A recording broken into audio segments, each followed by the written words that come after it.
Welcome to Ogles channel. Thanks for watching today. Let's continue our journey to finish every single Game Boy Color game. Today I focus on a game called Super Mario Bros. Deluxe for the Game Boy Color. Now at first glance, you're going to think this is just simply the original Super Mario Bros. Transported over or ported over to the Game Boy Color. However, there's like so much more to this game than just simply Mario 1. It's going to have the lost levels in there. It's going to have a Boo challenge in there. It's going to have, like a search and find red coins and Yoshi egg. I mean, there's so much stuff inside this game. And we're going to dive all into that and more as we go. Now this particular game did get moved up in the queue a little bit because Matthew Gordon 8053 requested on one of my earlier videos to cover this game sooner than later. So naturally I moved it up in the queue. If there's a video that you want to see me cover sooner than later, let me know the name of that game in the comments down below. And just like Super Mario Bros. Deluxe, I'll move it right up the queue. But let's go ahead and dive into Super Mario Bros. Deluxe for the Game Boy Color. Now I always like to start the videos off looking at the box art for the game first. And the box art for Super Mario Bros. Deluxe is a pretty glorious little cover here. So colorful, so whimsical at the same time. You got Mario and Luigi, of course, the protagonists of our story here, journeying along this little rainbow road. You got all the little Goombas and Koopa Troopas and squid little fellas in the background. I don't know their actual name. And Cheep Cheeps, and I mean so many little enemies. Bullet Bills, Lackitude back there in the back as well. And so you got all the core enemies of the game. Princess Peach, who's looking a little, I don't know, a little out of it back there in the back. But of course Bowser in the background. It's just a really cool cover that summarizes like what Mario Brothers is about, like all together. Now if you were just simply a new Mario fan at this time and you bought this game based on the cover, you might be a little bit disappointed when you look at the actual graphics because it's going to be the the old 8-bit style. And if you were thinking it's going to look like the cover here, you might have been a little let down because it looks closer to things like like Game & Watch Gallery, things like that. But at the same time, I think anyone who purchased this game back in the early 2000s or late 90s, they knew it was the original Mario Brothers for the first time in portable form. But let's go into dive into the actual game. Now when you load it up, you do have a very upbeat little tile screen here. You got a little re-edition of the Mario Brothers music playing in the background, a little extra piano at the beginning it sounds like. Very colorful title. I think it looks great for the game. I think it really symbolizes, sort of doctoring this game up a little bit, and just a great title screen. Now when you go into the main game here, you got a little menu, and there's a whole lot more to it than just simply the original game. Yes, the original game is going to be there. There's also going to be something called challenge mode, as well as a versus race, as well as like records and toy box and album, and there's so much stuff. We're going to go in through all of it here in just a second, but let's just take it one by one until we finally get the credits to roll here. Now we are going to start off the original Super Mario Brothers game, and I'm not going to do a whole commentary of the entire Mario Brothers game here, because if you're watching this channel, you've almost certainly played the Mario game many times. But I'll get some highlights as we journey through it. Now I do take the warp zones because I'm just simply trying to get to the end initially, because I thought the credits might roll after the original Mario game here. Spoiler alert, they don't. There's something else we have to do inside the Mario Deluxe. But when you start the game up here, man, Mario 1 is just like, it's just such a classic game. And playing on the Game Boy, at the time, I did have it on the Game Boy Color back in the day when it first came out. And I really did love it because it was finally an opportunity to play Mario 1 on the Game Boy. However, there was something that bothered me all the way back then that even bothers me probably a little bit more now. And that's the idea that they had to like cut off part of the screen, the left and the right, as well as the top and the bottom here, in order to fit it on the Game Boy. And so if you want to like go all the way up, you have to press the up button and it will scroll up. If you want to go all the way back down, you have to duck down. The screen will scroll back down. If you want to get, the extra little scene area or visual area in front of you, you have to press the select button. And while it's not like a huge deal if you played like Mario 1 before, because you know like where all the obstacles are going to be, most of the enemies, if this is your first time playing through the game, man, like there's a lot of little traps you're going to fall into just simply because you couldn't see it very well, judging from the cut down screen here. And so to me, it does make a pretty big difference in the actual game. But let's go ahead and journey through it. Now in 1-1, you're going to come across an enemy called a Goomba. But growing up, we never called them Goombas. We called them Matildas. And I have no idea why my mom, who played the game with us, called them Matildas. I mean, we did have a sheep at the time who was named Matilda. And so perhaps she thought this Goomba looked like our sheep. And so just simply called this a Matilda. But even to this day, when I see a Goomba, like I automatically think Matilda as we go.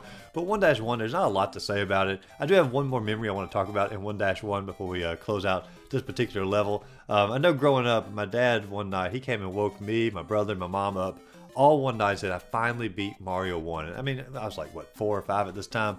He brought us all into the main living room and showed it to us, and Dad had not finished Mario 1. Dad had beat Mario 1-1, and so he was just getting ready to go into 1-2, and he was so excited thinking he had finished Mario 1. But I don't know, just a memory that will always stick with me when I think about Mario 1. But 1-1, good level, fun level, starts it off. Now 1-2 is going to be our first underground level here, and I've always loved the underground music from Mario. Yes, it's not as iconic as the 1-1 music or the overworld music, but hey, I mean, the underground theme, you can't beat it here. But as a kid, I always enjoyed this level as well, mainly because it's the first opportunity to get a shortcut, and there was always like something so exciting to me in a game when you could actually like cheat the game a little bit, and like it's built into it to find these shortcuts. I don't know, as a kid, I was amazed by it, and even as an adult, I still love finding like cheeses and shortcuts in games, and I guess it all dates back to, like Mario 1 here. But regardless, we go from 1-2 all the way to 4-1 because we're sort of journeying through it pretty quickly. Now, one thing I haven't mentioned yet that definitely needs to be mentioned is in the Game Boy version, we actually have an overworld map here that shows all the little levels and how they're connected and gives you a little bit of a preview of what that level is going to be before you go into it. That was not in the NES game, so this is definitely an advancement for the Game Boy Color here. And so it's cool to see the overworld. Does it make or break the game? No, but it's still cool to see it. And there's also a save function in this as well. And so like if you ever want to like stop the game or save the game, or you died and you want to turn it off and jump back into your save file before you lose those lives, hey, it has a save feature, which is sort of like an early version of like a save state, things like that. And so they're already trying to like make the game a little bit easier than it was on the NES, because they are giving you that save opportunity. Now 4-1 is going to bring in Lakitu, and he's going to be throwing out these little, I always call them like little demon Koopa Troopas. I mean, it looks like something straight out of hell, a spawn of Satan here if I've ever seen one, journeying across the screen trying to hit you. And this level here, in the main game, it's not too bad, but in the Game Boy Color version, since you can't see all the way to the top of the screen, it makes it a little bit more difficult. Or if you want to see at the top of the screen, you can't see the bottom of the screen, it makes it a little bit more difficult to avoid these little demon Koopa Troopas. But still not super hard, but if you don't know this level very well, the Game Boy Color is going to mess you up a little bit more. Now it's also after 4-1, I realized on the overworld map, you can actually press the select button and swap between Mario and Luigi, so you can finally play as Luigi as a one-player game if you wanted to. Also pretty cool for the Game Boy Color version. Now when we journey into 4-2, there was something about this level that as a kid like always gave me so much anxiety, because you're having to jump on these itty bitty little platforms over here. And I know it doesn't seem like a huge deal, but as a kid, there's no telling how many times I fell into that hole just simply trying to make the jump like a normal player. But as you're journeying through 4-2 here, eventually you're going to get to a part where you can sort of hop up, hit this little block, another little invisible block, hit a block above it, and a little beanstalk comes out, and you climb that beanstalk, and you journey into a little mushroom, I don't know, mushroom forest up above the ground here. And I don't know, I always thought it was a cool looking aesthetic, very whimsical on its own. You collect all the little coins, and then you journey off, and now we're warping on our way to 8-1. Now, if there's one thing you can say about World 8 here, it's going to be anxiety to the max for most players, and especially if you were a kid playing the game, because like I mentioned earlier in 4-2, you had that little bitty space you had to jump on. 8-1 has a massive long jump you have to make, land on that one itty bitty space, and then jump immediately off of it while you still have the running jump to make the next jump. And holy cow, I died so many times in this part growing up. I mean, it really did ruin like so many runs as I was going through it. But that was nothing compared to the ending here. When you get to the ending, you have to time all your little jumps just perfect, otherwise you fall in a little hole here. Also ruined many of runs. And then if you thought that was anxiety, you get to 8-2, and holy cow, you got this part where you have to jump on it, and you have these two little bitty spots, have to run across them, make a long jump, and anxiety to the max if I've ever seen it. And then you get to 8-3, and this is like Hammer Brothers Heaven, or Hammer Brothers Hell, I guess you would call it from your perspective. Hammer Brothers everywhere. You are able to get a fire flower, which of course helps take them out here. And I honestly recommend having firepower for the rest of the game. But you take them out and you get to the end here. And I saw a meme several years ago. It was like a psychological battle, because you're trying to jump up all these little platforms and there's nothing below them. And it makes it look so much harder than like what 8-1 was. But truth be told, it's like no different at all. It's just simply psychological, because it looks like less blocks are there. But once again, I died so many times here as a kid. But you finally finish this, and then you go to 8-4, and if you know like the correct path to take here, 8-4 is really not that bad of a level as far as journeying through it. The hardest part is going to be at the end when you get to a little Hammer Brother, and if you take the Hammer Brother out with your firepower, really not a problem at all. And you get to Bowser, and if you have firepower, you can just run like straight through him, because it doesn't matter at that point. Hit the little, always looks like a little axe behind him to me. Hit that, knock him out, and you've won the game. Or if you have firepower, just shoot him enough until you can walk by. And of course you get there, Princess, congratulates you on finishing the game. And you get a nice little cutscene exclusive to the Game Boy Color here of you and Princess Peach. And then you get an award called a Mario Medal or something like that. And even though I finished the game as Luigi, I got the Mario Medal, which is odd, but it's whatever. Now when I finished the game, my high score really wasn't anything to write home about, because I only did like, 5 or 6 levels in the game. So I go back to the main menu. Now I go to the challenge part because the credits didn't roll after beating the original Mario game. So now I go to the challenge part. And the challenge part, you aren't going to get the credits to roll, but this is a really cool supplemental material for the game because it allows you to go back into any world you've come out of already, and you can get 3 trophies of sorts for every single level. If you collect 8 red coins, just like in Mario 64, you get the red coin award. If you find a Yoshi egg hidden somewhere in the world, you get a little Yoshi award. And if you get a high score, and it tells you what the score needs to be, you get a high score award. And so you can go through every level of the game and basically search through for all these items and to get a high score. And honestly, that adds a lot of replayability to this game. And the game has a significant amount on its own because it's just a really fun game. But this adds a lot to go back in there, search through the levels, find all these items, get that high score, and it really does enrich the gameplay quite a bit. And if that wasn't enough, there's another new mode called Boo Mode or Boo Race, and you get to go through a lot of the levels inside Mario 1, sort of remapped to a degree, but you're basically racing Boo through these levels, and whoever gets to the final pole at the end first is the winner of the race. And it's not as easy as just simply journeying to the end as fast as you can. There's all kinds of little blocks you have to hit that will open up paths for you, or if Boo hits them, it closes paths off on you. And so it's a little bit on the challenging side, but it's a great deal of fun trying to race through these levels, beat Boo. And as a kid, I love this game mode, and you can actually go through and beat him twice in order to get an extra win on him.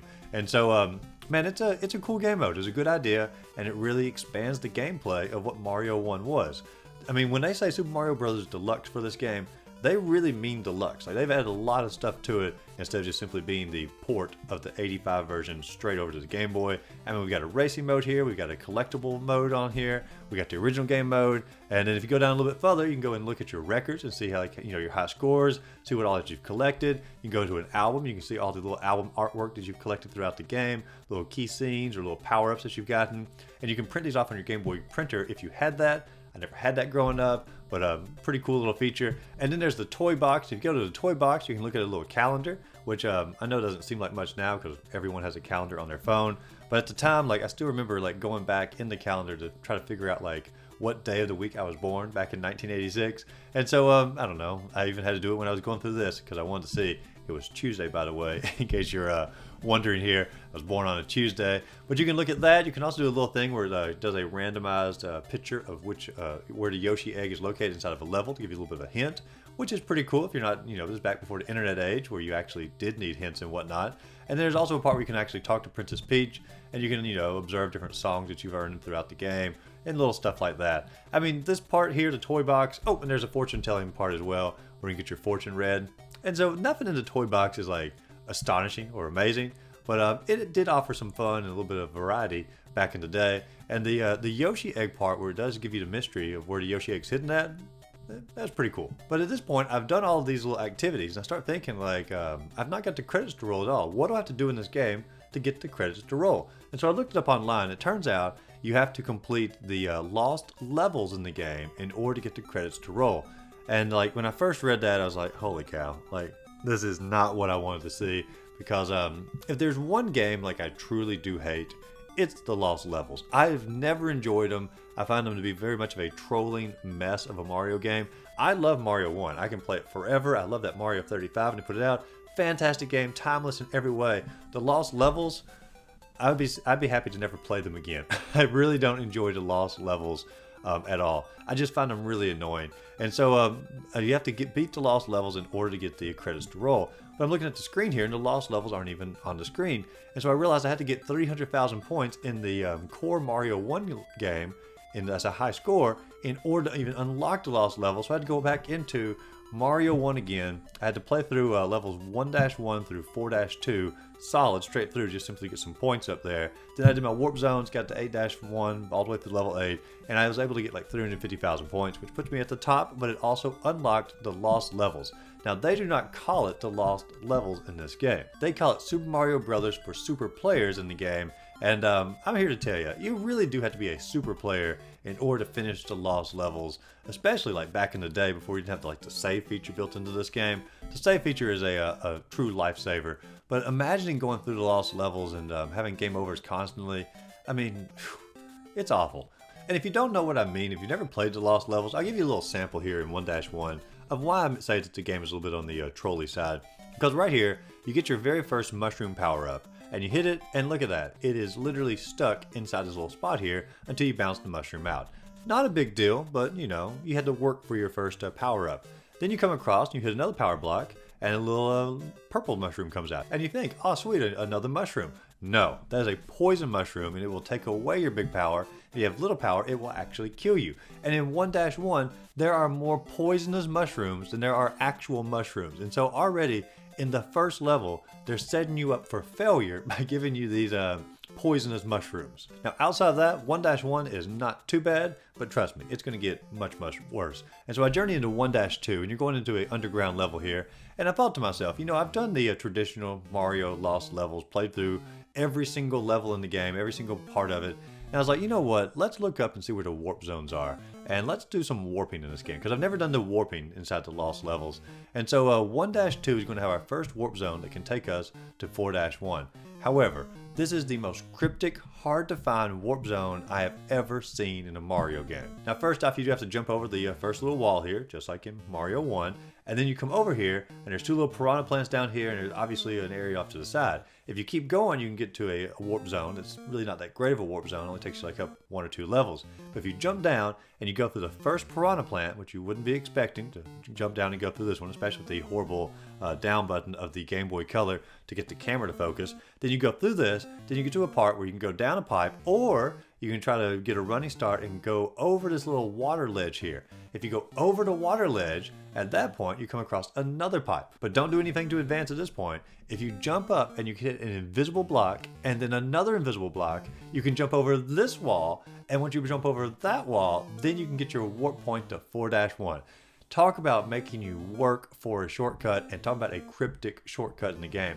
I don't know how anyone like ever figured this out like back in the day to actually get the warp zone to work. In Mario 1, I understand, like, you know, the very first Mario game, that shortcut, you know, if you jumped over the wall, he found it. That was a cool little shortcut. This one here, I can't imagine anyone finding it on their own. But now we warp off to 4-1. And just like I mentioned in 1-1, how the game like purposely tries to troll you, in 4-1 here you start off immediately with this itty bitty block you have to jump through. There's a little bitty gap here. And of course, if you're a big Mario, you have to like duck down and try to make the jump just perfect. You're not going to be able to do it unless you're small Mario. And of course, all these little demon Koopa Troopas are coming down to attack you. And so naturally, you're going to get hit here, lose your big power if you had it. Or if you're small, probably die before you get through the little hole here. You get through the hole, you continue on through the level, then you get to this part here, and you're like, all right, so I've got this little spot here. You know, you seem to be trapped in a little area, hit an item block, and what comes out of the item block? A poisonous mushroom. So you are literally trapped in the area, nowhere to go. You hit the only item block that was there, so you think you're going to get a good power out of it. No, they tricked you, and now they're going to kill you off or take away your big power just simply because you were trying to play the game like a normal person would play Mario. And so the game, man, like, they just love to trick you and sort of make you suffer. It's like those Mario Maker levels. People like purposely make a level that's just infuriating. This was like the original infuriating Mario Maker level. And I tell you, if this has been the Mario 2 we got here in the United States, I don't know if Mario would have caught on. I think Nintendo definitely made the right decision on giving us the Doki Doki Panic as Mario 2. Even though that was hard, it didn't just like make you angry. This game just like makes you angry and sort of hate Mario. And then 4-2 comes around with yet another trap. You have this giant pipe here that you can't jump on unless you get a run and start. But why can't you get a run and start? Because there's little enemies constantly going back and forth. And so you're almost certainly going to die here. You do get to start back right at the pipe, and there will be no enemies when you come back. But man, just another annoying spot. Now 4-3 is going to be one of those glider levels, and you have to get your jumps like literally just perfect on here to make these. And there's bullet bills coming at you as you're trying to make it. It's an annoying level, but at this point in the game, like, we should be expecting this type of level. Now 4-4, as far as like a Bowser Castle, like, it didn't really seem to be that much more difficult. There was one part that got a little bit on my nerves because like you hop up and there's an invisible block that sort of knocks you back down in an area, and that was annoying. But I could actually see like that type of, you know, annoyance being in the original Mario game, because it wasn't enough to like really throw you off path or, you know, mess you up a whole lot. And so we get our first look at Bowser. He's going to look exactly the same as he did in the original Mario. They don't really change a whole lot of the sprites or the graphics or really anything in this except for the traps.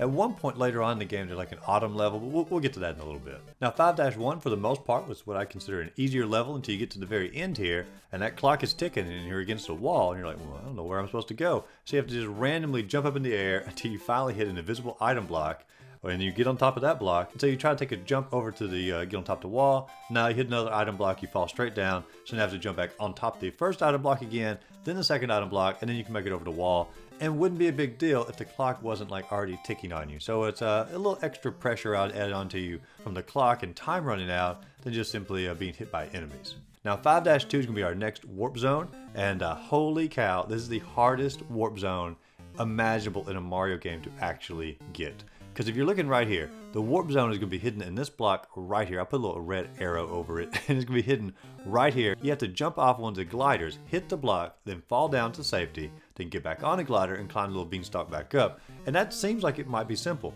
However, you have to literally get this almost frame perfect on your jump down to the glider, then get it almost frame perfect up to your hit on that block, and then to land again in order for all this to work out. I bet it took me 20 to 30 tries to finally hit this item block. It is astonishing that they made something this difficult to hit to get a warp zone. Like, they really did not want you to warp in this game, and if you do warp in the game, they're like, hey, you deserve it, head on to that warp zone. Now we're in World 8, and truth be told, 8-1 is really nothing special. It's difficult, yes, but there's nothing to like really write home about specific puzzles. 8-2 looks like an autumn level, and I actually really enjoyed that. I was thinking that in 8-2 there was wind in this level, and I may be wrong about that, but I was thinking in the original Lost levels there was wind that was blowing you. If you know that for a fact, let me know in the comments down below. But my memory said there was wind that was blowing in this level to make it a little bit more difficult. But as you're going through the level, it will just simply loop over and over and over until you figure out the key or the puzzle here. And you have to jump up, jump off of the little Koopa Troopa flying one here, hit the block above it, land down, and a little beanstalk will come out, and climb that beanstalk up and you'll finish the level off. There ain't no telling how many times I traveled through this level in a circle, trying to figure out where to go before I finally remembered I have to hit off the Koopa Troopa, hit it just right. And so this is one that's once again cryptic, but I think if you played the level enough, especially with the save feature, most players can figure it out without having to reset the level too many times. Now 8-3, there was a lot of stupid jumps in this level. This one in particular like really sort of annoyed me a lot. If you go too far on the screen, you can't get up to these little blocks here, so you have to like literally run it as you're going to get on top of those blocks, and that annoyed me a good bit. But that's just sort of par for this game at this point. Now 8-4 is unique because you have a fake Bowser in this level, so you have to basically fight two Bowsers, sort of like in Mario Maker. You can put like another Bowser in there. As I think about it, this truly is like the very first Mario Maker level. But you got a fake Bowser in here. You got these weird little puzzles you have to do like in a certain order. And that was in Mario 1 in one of the castles, but this is a little bit more obnoxious. You got some nearly impossible jumps, and when you finally get to Bowser, he really doesn't change a lot in his Bowser tactics from the original game to the new game. And so once you defeat him, of course, you've now rescued Princess Peach, and she says that you are truly a super player. And at that point, the credits will begin to roll, and you are going to achieve a Yoshi Award for winning the Super Mario Bros. The Lost levels. Now, I can safely say that this is going to be the last time I ever go through the Lost levels.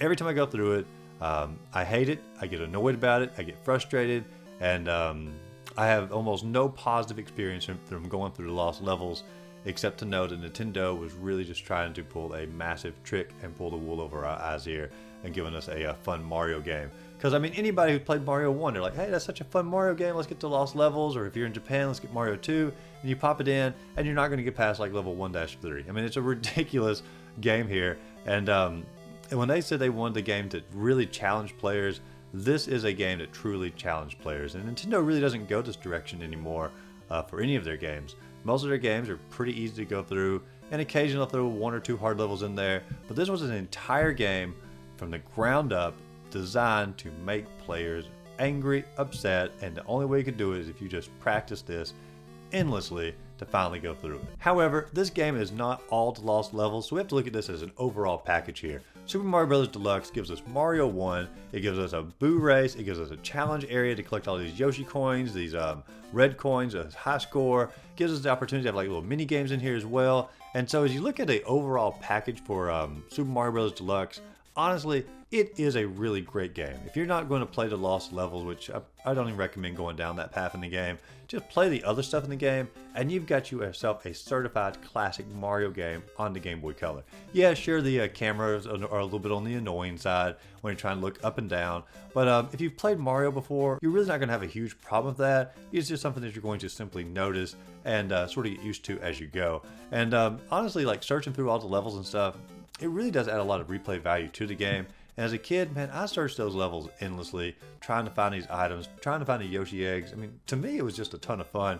And the Boo racing was a ton of fun on that as well. If you are able to get a hold of a link cable, you are able to play multiplayer here. And I've never actually got to play the multiplayer in this game, but it's basically the same as like you versus Boo, except it's going to be you versus another player. And I mean, that just sounds like a blast. That's something that I would truly love to do inside this game.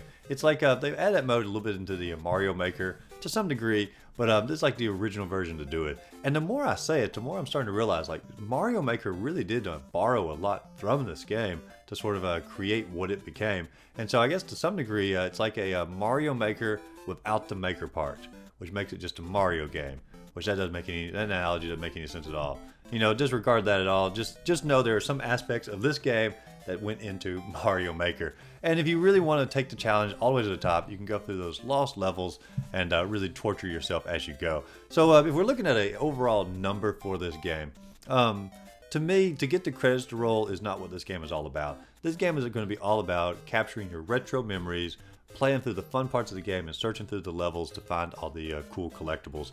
And if you're just going to go down that route, I'd say this game is a solid 8 as an overall experience as far as like adding stuff in to the original Mario game, making it a whole lot more fun. Camera angle obviously knocks it back just a little bit. But if you were going to add in the lost levels as your total score here, I'm probably going to knock the game down to a 6 if you demand yourself to finish the lost levels to truly enjoy this game.